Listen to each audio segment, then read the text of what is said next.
Every band has its personalities, and somehow your instrument says it all. From the overconfident trumpets to the chill trombones, each instrument attracts its own kind of player. Let's see what your instrument says about you. First up, we have the flutes. Men not included. Flutes are like the hot Cheeto girls of the band. They love drama and all things gossip. It takes a lot of air to play the flute, just as much as it takes a lot of air to gossip and talk as much as they do. You guys think you can be heard, but to be honest, most of the time your voice gets lost, just like it does during the halftime performance. As much as I love the flutes, I would beg to differ that they love drama way more. Next up, we have the saxophone. Now, as most of you guys know, they're kind of just the chill ones of the band. They honestly probably only joined band because of The Simpsons and that Bleeding Gums Murphy guy. Yeah, you know who I'm talking about. Saxophones do have an ego, but they also have a sense of humor about it. They know that everyone loves them, and that's what fuels them in the band. And that's why they keep playing all these fun songs and making these fun jokes, because they're the cool ones, and they have to make sure that everyone still sees them that way. Next up, we have the trumpets. Now, if you're a trumpet player, you definitely think that you're the main character. Kind of like Incrediboy from The Incredibles. He thinks that he has all the skills and the task to be the hero and be the main character of the movie, but he's not. And that ego of his just makes it worse. Trumpets also love attention. You guys are going to be the first ones to warm up and the last ones to start playing. I know that it is very basic to say that, oh, trumpets have an ego, and but they do. They do believe they are better than everyone else. They have big heads, and if they deny it, just ask them what they believe is the most important instrument in the band. Next up, we have the French horn. Now, French horns are kind of like this elegant chaos type of people. They're always anxious, always freaking out, but still manage to play their part perfectly every single time. They kind of remind me of the personality of Elsa, where they feel like they have to be super poised and super put up this kind of front for everyone, and then they'll run off and do something crazy, and then come back and decide, you know what, I want to rule the world. And that kind of perfectly describes the French horns. They have the same ego, kind of like the trumpets, but instead of like, I am the main character like the trumpets, they're more is everyone else is way below them, and they're the top dog. So, French horns, bloody eyes, but really? They see everyone else as the peasants in their kingdom that they now rule. Next up, we have the clarinets. If you're a clarinet, you're definitely an overachiever and a rule follower. I don't think I've ever seen a clarinet try to break a rule. Not even once. They remind me of like Hermione Granger from Harry Potter. Knows every part, knows everything, but when they mess up, it's not good. They get very angry, very mad at themselves, and well, that's because they're perfectionists. They can also play anything from Mozart to Baby Shark flawlessly. Well, at least minus a few squeaks. Which kind of brings me to the point where they have their life together, mostly.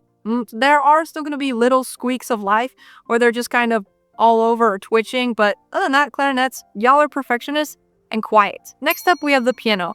Now, piano players are known for playing their friends' requests.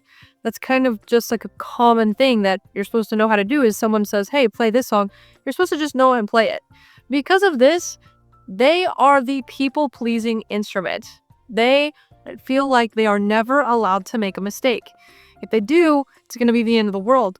Although most people won't even notice if you make a mistake, you know, unless it's in the melody. But even then, you just keep going and no one really picks up on it. Piano players also are usually nerds. Now, if you aren't a nerd and you play the piano, most people probably don't know that you actually play the piano because you don't go around flaunting it. Most of the time, piano players are seen as nerds because it is a difficult instrument to play, requiring you to understand both hands, both the bass clef and the treble clef, and it's just a lot to learn, which only nerds usually like learning. The other thing about the piano is that usually you're a rich kid, relying fully on your parents' money. That's not always the case, and honestly, most piano kids were forced to take piano lessons and didn't even really want to because piano is seen as a sophisticated instrument. Now, the guitar. The guitar people, honestly, usually guys have long, scraggly hair that's not kept up with, and there's actually two differences between the guitar. There's electric guitar, like metal heads, totally into only playing the guitar and doing nothing else, like homework or, I don't know, sleep. And then there's people who play acoustic guitar. If you play acoustic guitar, you probably only know country songs or little like love finger picking songs. And why are you learning the guitar? Most men who learn how to play guitar is for one reason: to impress a girl, which I promise you does not work. After it doesn't work with this girl, they keep playing it because they find out, hey, this is actually kind of fun.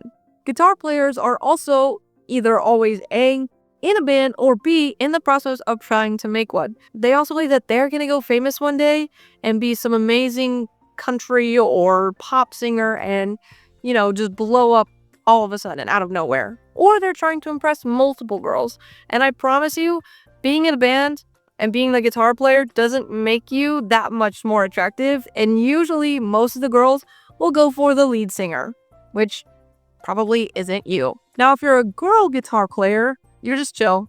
You're just a cool person who wanted to pick up a hobby and play the guitar.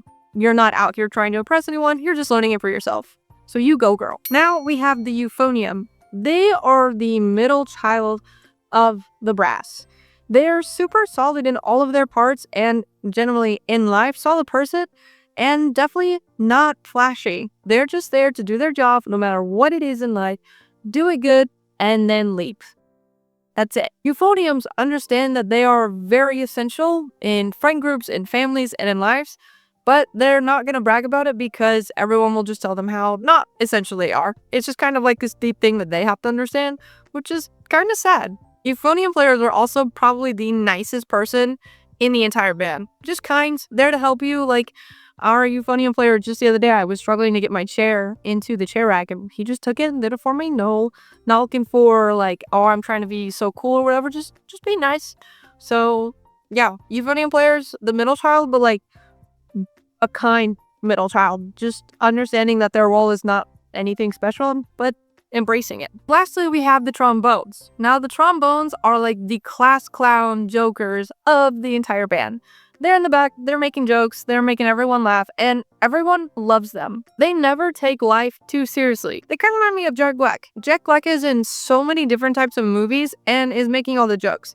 He's also usually the side character, and even though he's not the main person or about the story, he becomes an immediate fan favorite. And that's what the trombones are, the fan favorites of the band. And because of this, their personalities reflect that. Making jokes, making people smile, and just there for a good time, never taking it too seriously. Thank you guys so much for watching. Please comment down below what you want to see more of, and I'll see you guys next time.